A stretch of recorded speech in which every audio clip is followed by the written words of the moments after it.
So I just wanted to welcome you to my presentation. I'm really excited that everybody's here, and I'm really excited to be able to host this presentation. We're really focusing on, welcome to the deaf community ethics, how it applies to working successfully with the deaf community in our roles as folks working in the behavior sector.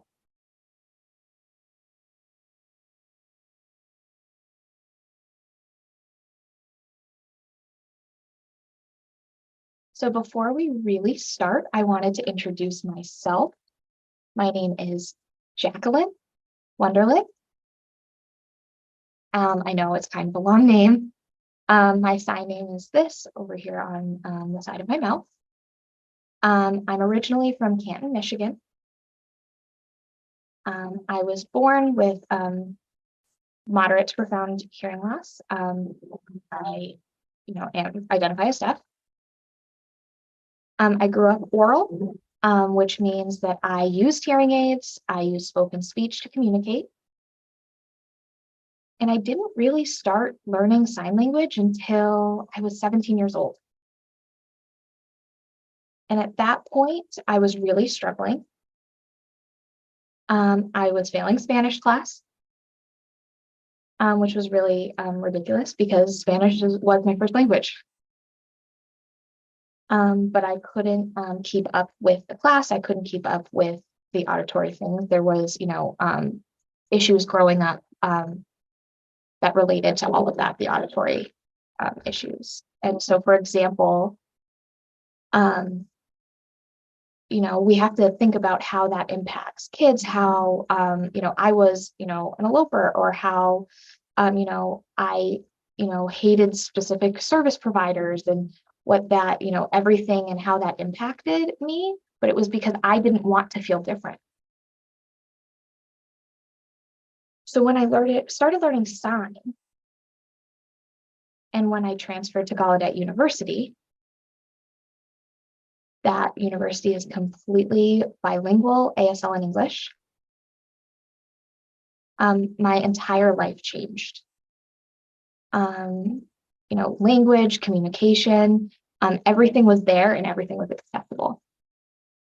I learned that I'm not shy. I thought I was shy my whole life, but when I showed up at Gallaudet and started learning sign, I was connecting with everybody. So that changed my whole life for me. So that was a shift that I experienced. And then that, I wanted to start focusing on children that may have had similar experiences to me and how being deaf can impact those things and what access means, especially in our field. So becoming a board certified behavior analyst, I did that in 2020. And then I founded my company, Sign of Communications, LLC. I did that in 2022, so just last year.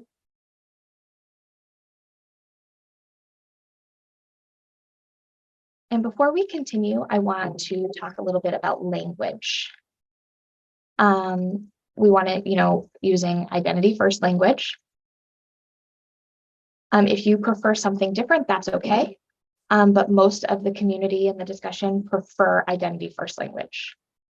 So for this presentation, that's what I'm going to be using. But of course, that doesn't speak for everybody. Some barriers of deaf professionals that you may see out in the field, going to events or going to continuing educations. Often there are not interpreters, there are no captions accessible. And a lot of times that's not a requirement to provide access. It can be really hard to find RBTs that sign. That is an incredible challenge. It's also hard to find interpreters familiar with ABA.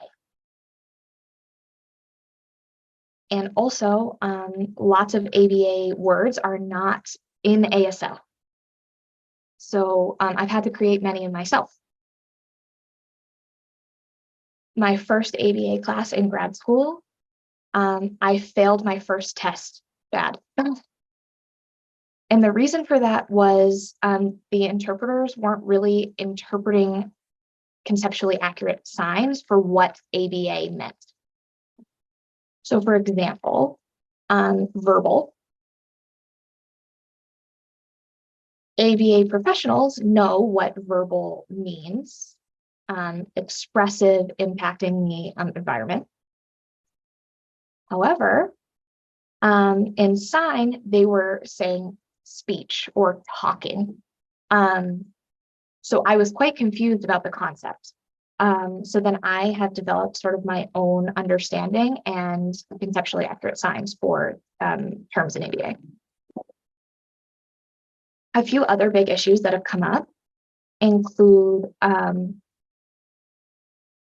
people are like, oh, that's interesting, but there's not a lot of resources about deaf folks.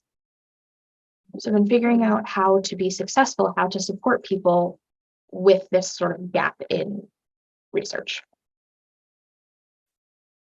Also autism, so the oppression of deaf folks.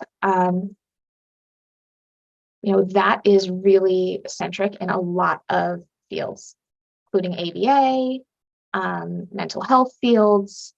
A lot of people make lots of assumptions that folks want to speak, that of course folks want to be able to hear, of course they want to be fixed.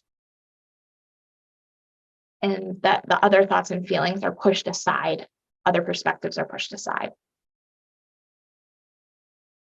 So yes, there are, deaf folks here, and what are we going to do about it? And how are we going to be providing access to both professionals and deaf clients? So now we're going to do a quick little icebreaker. We're going to play a short Kahoot.